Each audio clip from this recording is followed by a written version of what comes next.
cope with that sort of reputation, that universal fame, for every minute of your life? Well, it's always been constantly a surprise to me. I don't really understand it. I think it has a lot to do with longevity. You know, I've been well, I arrived in Hollywood in 1930, so this is 40-some years, you know. So maybe it's, I don't really understand it. I'm grateful for it. Do you think it has anything to do with 80 films? Well, that's the longevity part. That is. I was part of the British Film Institute at the time, and we were doing a series at the National Film Theatre about famous film stars who were available and for whom we had many clips and would agree to be interviewed, and one of them was Bette Davis. Well, I was overawed because she'd been a legend of my childhood, and I knew she was rather a ferocious woman with her strong kind of character and a lot of opinion. That was going to be great. But I was a little apprehensive. My first meeting with Mr. Wilder was really rather grim. I was under contract to Universal, and it was his first picture. I believe it was called Heart in Hand. And I was sent down to make a test for it as a new little kid from New York. And they didn't have a dress that fitted me very well. It was, of course, nowadays it would just look ridiculous. It probably showed this much, you know. But I was very, very embarrassed. You see, I was young and a Yankee girl, and I was very, very embarrassed, but that was the only dress I had. And Mr. Wilder stood behind the camera and said, "What do you think about these dames that come on stage and show their chests and think they can get jobs?"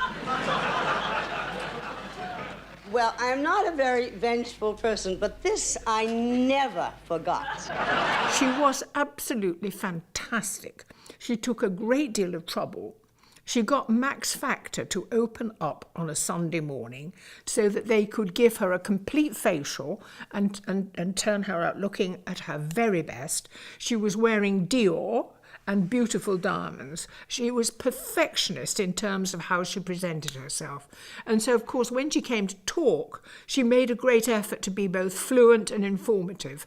And part of that was making friends with your interviewer, professionally wise, but also very successful because we became friends and we went out to dinner together and had a really good time bitching about the men in our lives. And that was really very personal. It's one career all females have in common, whether we like it or not: being a woman. Sooner or later, we've got to work at it, no matter how many other careers we've had or wanted. And in the last analysis, nothing's any good unless you can look up just before dinner or turn around in bed, and there he is. Without that, you're not a woman. You're something with a French provincial office or a book full of clippings. But you're not a woman. At the time, you said you identified with that speech very personally. Oh, I think anyone who has been out in the business world would identify with that speech. It isn't just whether you're an actress or not. It's anybody with all kinds of careers. Would you say, then, that you've had your enormously successful public career at the cost of the private career as a woman? To a degree.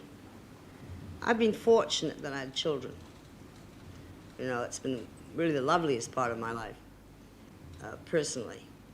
But of course, you lose out.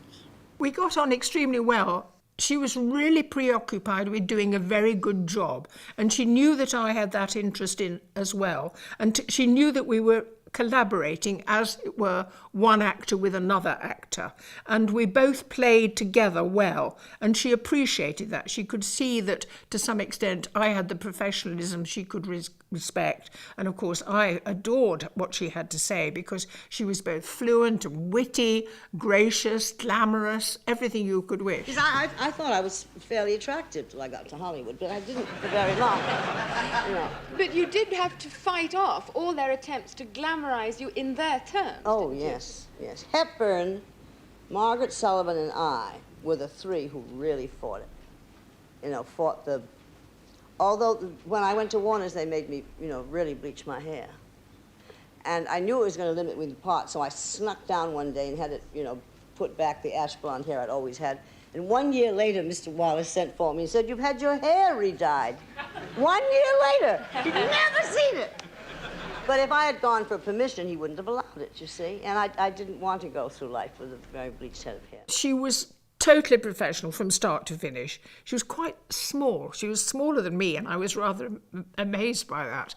But because her presence was huge, and the audience queued round the block of the National Film Theatre from early in the morning because she had so many fans, and they crowded the National Film Theatre and cheered her to the echo, which she took in her stride, as her due, as it was.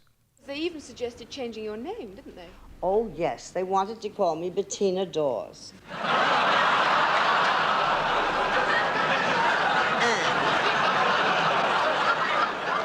And to be a little vulgar in this illustrious group, I said I refuse to be called Between the Drawers all my life.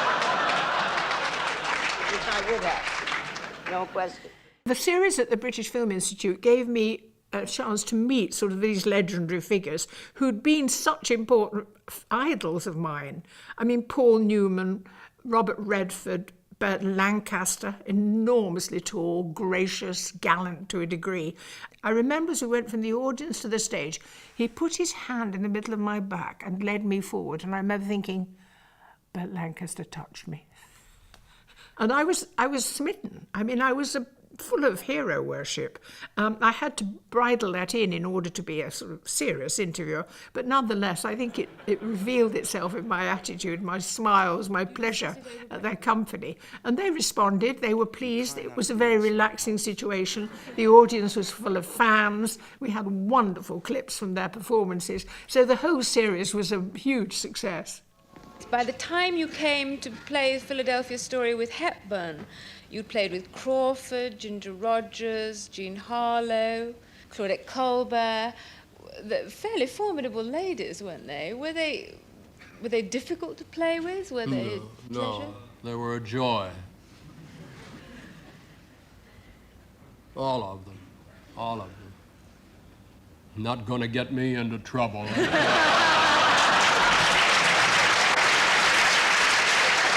I find it hard to identify the same sort of glamorous isolation of the stars in those days because they were on a pedestal.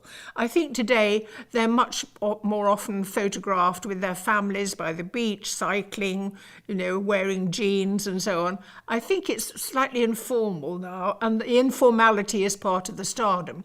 I think stars in the 30s, 40s and 50s wanted to be apart, wanted to be on a pedestal, and they rather polished that performance. Today they want to be among their fans.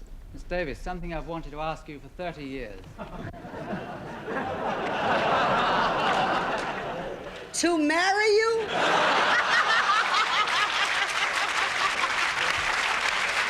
She didn't anticipate any of the questions at all, but she knew the audience adored her. They'd been queuing since the early morning to get in, so she knew they were all her fans. And so she played to that enormously. I think she blew them kisses, and she just told them how wonderful they were, and they nodded, yes, we are, and they adored her. It was a mutual admiration society. It was a great evening, wonderful.